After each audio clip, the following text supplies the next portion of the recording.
আসসালামু আলাইকুম। আশা করি সবাই ভালোই আছেন। আপনাদের দোয়ায় কিন্তু আমিও আলহামদুলিল্লাহ অনেক ভালোই আছি।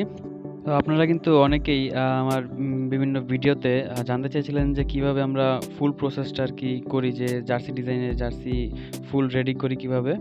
তো আজকের ভিডিওটা কিন্তু সেই তাই নিয়েই।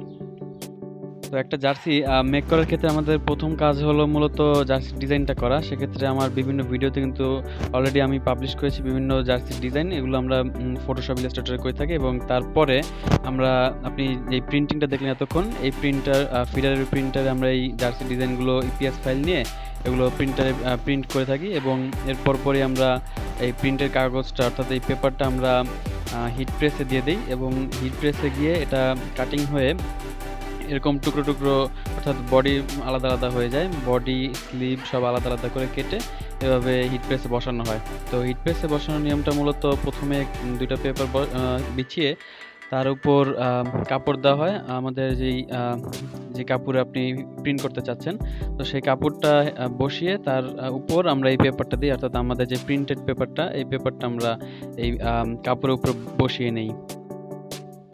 এভাবে সুন্দরভাবে কাপড়ের উপরে বসিয়ে, অর্থাৎ এই কাপড়টা কিন্তু কাটিং কাপড়, অর্থাৎ কাটিং হয়ে আমাদের এই হিট প্রেসে বসানো হয় এবং এটাকে হিট প্রেস মেশিনে দেওয়া হয়। আর হিট প্রেসের একটা কথা বলে রাখি, সেটা হলো এই যে হিট প্রেসে প্রেস দেওয়া হচ্ছে, এখানে প্রেসিংটা হচ্ছে মূলত ২২০ ডিগ্রি হিটে এটা হিট প্রেস হচ্ছে এবং এটা প্রায় ২৫ সেকেন্ডের মতো হিট প্রেসে থাকে এবং এই ২৫ সেকেন্ডে হিট প্রেসের পর যা হয় সেটা হলো পেপারের রংটা আমাদের কাপড়ে উঠে আসে, অর্থাৎ হিট দিয়ে এই পেপারের কালিটা আমরা আমাদের যে কাপড়টা, সেই কাপড়ের উপর ট্রান্সফার করে দিই। আপনারা দেখতে পাচ্ছেন পেপারের কালিটা কিন্তু কাপড়ের উপর ট্রান্সফার হয়ে গেছে অলরেডি।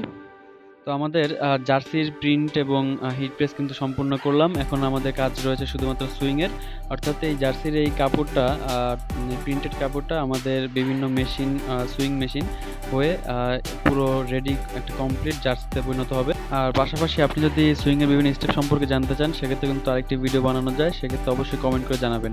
ততদিন সবাই ভালো থাকবেন। অসংখ্য ধন্যবাদ ভিডিওটি দেখার জন্য।